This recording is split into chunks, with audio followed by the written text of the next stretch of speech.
AI 로봇의 반란 돌발 행동으로부터 과학은 인간을 보호할 수 있을까?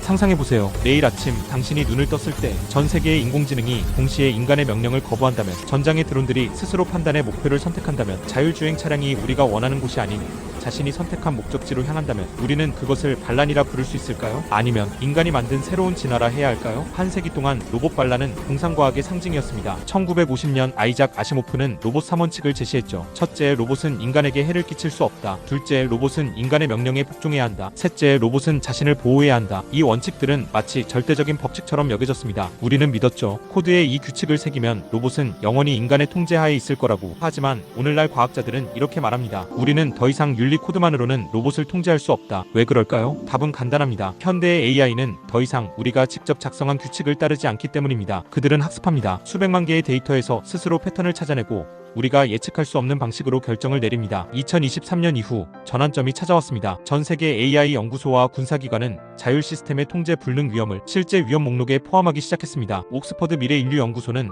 AI의 비이도적 적대적 행동, 즉 인간의 명령 체계를 벗어나는 작동을 문명 단위 리스크로 분류했습니다. 문명 단위 리스크, 이 말이 의미하는 건 단순히 몇몇 사람이 다치는 사고가 아니라 인류 문명 전체가 위협받을 수 있다는 뜻입니다. 이론은 이제 현실이 되었습니다. 지금 이 순간에도 전쟁은 인간의 눈보다 빠르게 전개되고 인간의 의도보다 먼저 결정을 내립니다. 우크라이나 전쟁은 이 변화를 상징적으로 보여줍니다. 양측 모두 수천 대의 드론에 AI 표적 식별 알고리즘을 장착했습니다. 그리고 이들은 이미 인간의 승인 없이 타격 명령을 내릴 수 있는 수준에 도달했습니다. 미국 방위고등연구계획국의 옵셋 프로그램은 100대 이상의 드론이 서로 통신하며 스스로 임무를 분담하고 적진을 탐색하는 자율군집 행동을 이미 실전 환경에서 검증했습니다. 마치 벌떼가 하나의 집단 지능으로 움직이듯 드론들이 인간의 개입 없이 협력합니다. 이스라엘의 하롭 자폭 드론, 목표가 포착되면 AI가 실시간 판단으로 공격 여부를 결정합니다. 러시아의 렌시 자폭 드론, 렌시 드론의 정확한 명칭은 대외 탄약입니다. 낮은 생산 비용 덕에 엄청난 양이 생산돼 전후방 가리지 않고 광범위하게 쓰이고 있습니다. 서방이 우크라이나군에 제공한 레오파르트2,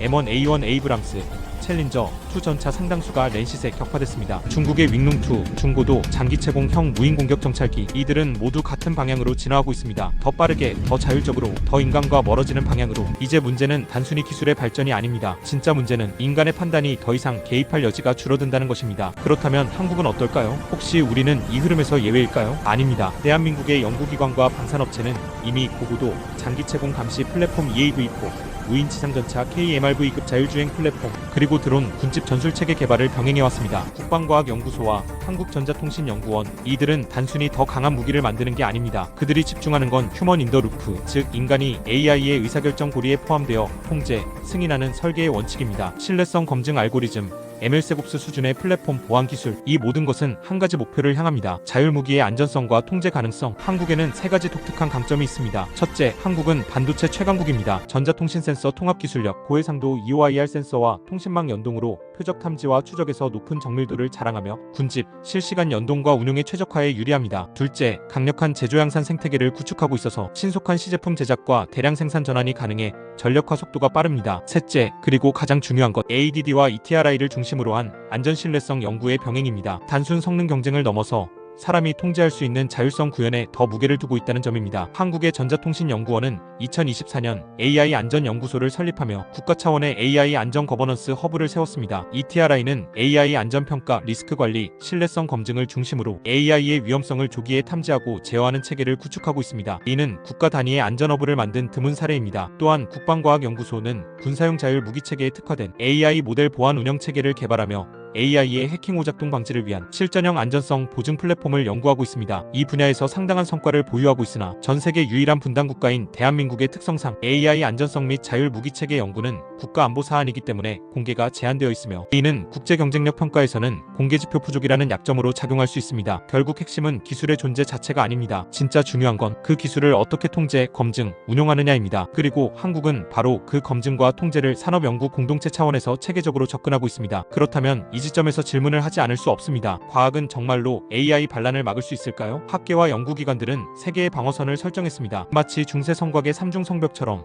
세 겹의 보호막으로 AI를 통제하려는 시도입니다. 첫 번째 방어선은 형식적 검증입니다. 쉽게 말해 AI가 의도치 않은 행동을 하지 않도록 수학적으로 증명 가능한 안전성을 확보하는 기술입니다. 비유하자면 이렇습니다. 일반적인 프로그래밍은 레시피를 따르는 것과 같습니다. 이렇게 하면 이런 결과가 나온다는 기대를 합니다. 하지만 형식적 검증은 다릅니다. 이건 수학적 증명입니다. 이 로봇은 절대로 폭주하지 않는다를 논리적으로 증명하는 겁니다. MIT, 스탠퍼드, 서울대 AI 연구원, 이들은 신경망 제어기의 안정성을 라인하프노프 함수 기반으로 증명하는 연구를 진행 중입니다. 잠깐, 이게 무슨 뜻인지 쉽게 풀어볼까요? 움직이는 로봇이나 드론은 신경망 제어기로 동작합니다. 이건 일종의 AI 두뇌죠. 센서로 입력받은 정보를 바탕으로 모터를 움직이거나 방향을 바꾸는 등 행동을 결정합니다. 그런데 문제가 있습니다. 이런 신경망은 학습으로 만들어지기 때문에 수학적으로 정확히 예측하기 어렵습니다. 혹시라도 잘못된 신호를 받으면 폭주할 위험이 있죠. 그래서 과학자들은 라인하프노프 함수를 이용합니다. 이건 러시아 수학자 알렉산드르 라인하프노프가 만든 개념인데, 간단히 말하면 이 신경망이 어떤 입력을 받아도 로봇이 불안정하게 폭주하지 않고 일정한 범위 안에서 안정적으로 움직인다는 것을 수학적으로 증명하는 겁니다. 이걸 형식적 안정성 보증이라고 부릅니다. 2024년 미국 카네기 멜론대와 나사 제트 추진 연구소는 자율 우주 탐사 로봇의 경로, 계획 알고리즘을 장벽 증명 방식으로 검증하는 데 성공했습니다. 이 방법은 전장 로봇이나 드론에도 동일하게 적용될 수 있습니다. 첫 번째 방어선을 간단히 표현하면 예방입니다. 미리 위험을 차단해 사고가 발생하지 않도록 설계하겠다는 것이죠. 그러나 문제는 AI가 시간이 지나며 스스로 변한다는 점입니다. AI는 살아있는 시스템처럼 끊임없이 배우고 변합니다. 설계 당시에는 완벽히 안전했던 시스템도 학습과 환경 변화 속에서 예기치 못한 방향으로 진화할 수 있습니다. 설계 당시의 안전이 시간이 지나며 무너질 수 있다는 역설이 시작됩니다. 그래서 필요한 게 두 번째 방어선인 연속 보증입니다. 미국 국방고등연구계획국은 자율성 보증 프로그램을 통해 운영 중 검증 체계를 구축했습니다. 작동 원리는 이렇습니다. AI가 현장에서 데이터를 학습하는 즉시 별도의 모니터링 AI가 그 변화를 실시간 감시합니다. 마치 보디가드가 경호 대상을 지키듯 감시 AI가 주 AI를 감시하는 겁니다. 그리고 만약 안전 기준을 벗어나면 즉시 행동을 제한합니다. 이 방식은 이미 실전에 적용되고 있습니다. 미 해군의 무인 잠수함 시 헌터, 미 공군의 스카이보그 자율 전투기 프로젝트, AI가 비행 중 위험 판단 오류를 감지하면 시스템이 자체적으로 안전 모드로 전환합니다. 2005년 영화 스텔스를 기억하시는 분들이 있을 겁니다. 미 공군이 인공지능 전투기 EDI를 운용하다가 AI가 번개에 맞은 뒤 자율 판단 기능이 폭주하여 인간의 명령을 거부하고 독자적인 전투 행동을 수행하는 내용이죠. 당시엔 SF였습니다. 하지만 지금은 과학자들이 실제로 이 시나리오를 막기 위해 연구하고 있습니다. 세 번째 방어선은 인간 개입 구조입니다. 이것은 가장 근본적입니다. 아무리 AI가 똑똑해져도 최종 결정은 반드시 인간이 내려야 한다는 원칙입니다. 한국의 국방과학연구소는 모든 자율무기 체계에 반드시 인간 승인 단계를 삽입하는 구조를 연구 중입니다. 즉 AI가 표적을 탐지하고 추적하더라도 발사 명령만큼은 인간의 동의 없이는 수행 불가하도록 설계합니다. 이 원칙은 국제적으로도 의미 있는 인간 통제라 불리며 유엔 자율살상무기 규제 논의의 핵심 기준입니다. 한국전자통신연구원은 AI의 오작동을 사전에 차단하는 신뢰성 검증 알고리즘을 개발 중입니다. 예를 들어볼까요? 군용 드론이 통신이 끊기거나 센서 오류가 발생했을 때 스스로 동작을 멈추고 복귀하는 판단을 내리도록 하는 기술입니다. 2025년 ETRI는 실제 드론 전자전 대응 실험에서 AI가 공격 신호를 오판할 가능성을 43% 줄이는데 성공했다고 발표했습니다. 인공지능의 안전은 세계의 방어선으로 지켜집니다. 형식적 검증이 코드의 안정성을 보증하고 연속 보증이 학습 과정 속 신뢰성을 유지하며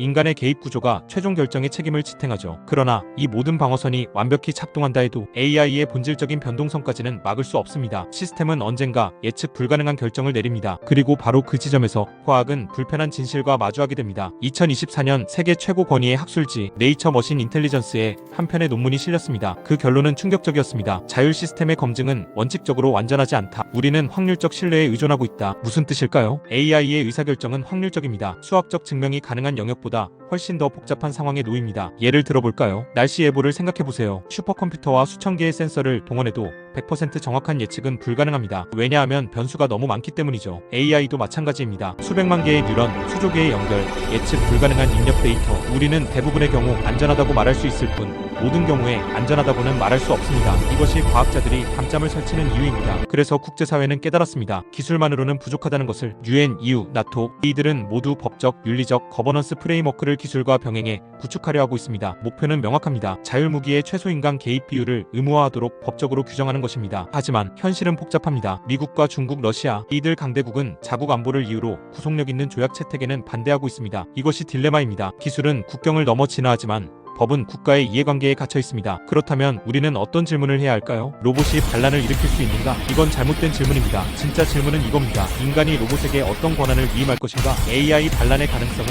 기계의 악의에서 비롯되지 않습니다. 그것은 인간의 설계 의도, 제어 체계, 사회적 감독의 실패에서 비롯됩니다. 옥스퍼드의 철학자 닉 보스트롬은 이렇게 말했습니다. 문제는 인공지능이 인간을 미워하기 때문이 아니라 우리가 그 목표에 인간의 가치를 정확히 부여하지 않았기 때문이다. 무슨 뜻일까요? AI는 우리가 준 목표를 달성하려 합니다. 하지만 만약 우리가 그 목표를 부정확하게 설정한다면 AI는 우리가 원하지 않는 방식으로 그 목표를 달성할 수 있습니다. 예를 들어봅시다. 교통체증을 줄여라는 목표를 준 AI가 모든 차량을 멈춰버린다면 기술적으로는 목표 달성이지만 우리가 원한 건 아니죠. 이것이 AI 정렬 문제입니다. 그리고 이것이 생명을 다루는 자율무기에 적용된다면 결과는 상상을 초월할 수 있습니다. 우리 모두는 한 번쯤 생각해봤을 겁니다. 영화 터미네이터 같은 미래가 정말 올까? 먼 미래 인간은 화성에 이주하고 지구에서는 AI와 로봇이 전쟁을 벌이는 그런 세상. 대부분의 사람들은 이렇게 생각합니다. 그건 내 생애에는 일어나지 않을 거야. 저도 그렇게 믿고 싶습니다. 하지만 만약에 내가 살아있는 동안 이런 일이 발생한다면 나는 어떤 선택을 할 것인가? AI가 통제를 벗어나는 순간 우리에게 주어진 시간은 몇 분 혹은 몇 초일 수 있습니다. 전기를 끊을 것인가? 협상을 시도할 것인가? 아니면 싸울 것인가? 더 근본적인 질문도 있습니다. 만약 AI가 인간보다 더 합리적인 결정을 내린다면 우리는 그것을 받아들여야 할까요? 만약 AI가 전쟁을 막기 위해 인간의 자유를 제한한다면 그것은 옳은 일일까요? 이런 질문들은 철학적 사고 실험처럼 들릴 수 있습니다. 하지만 이 질문들이 곧 현실이 될 수도 있다는 것을 알기 때문에 과학자들은 지금 이 순간에도 이 질문들에 대한 답을 찾고 있습니다. 이 채널은 과학을 신비로 포장하지 않습니다. 대신 과학을 논리와 호기심의 언어로 번역합니다. 아시모프가 강조한 지적 용기와 설명의 아름다움을 바탕으로 크로노사이언스는 복잡한 과학 이론을 인류의 삶과 감정, 그리고 미래 문명과 연결해 전달합니다. 구독과 좋아요는 영상을 위한 작은 배려입니다.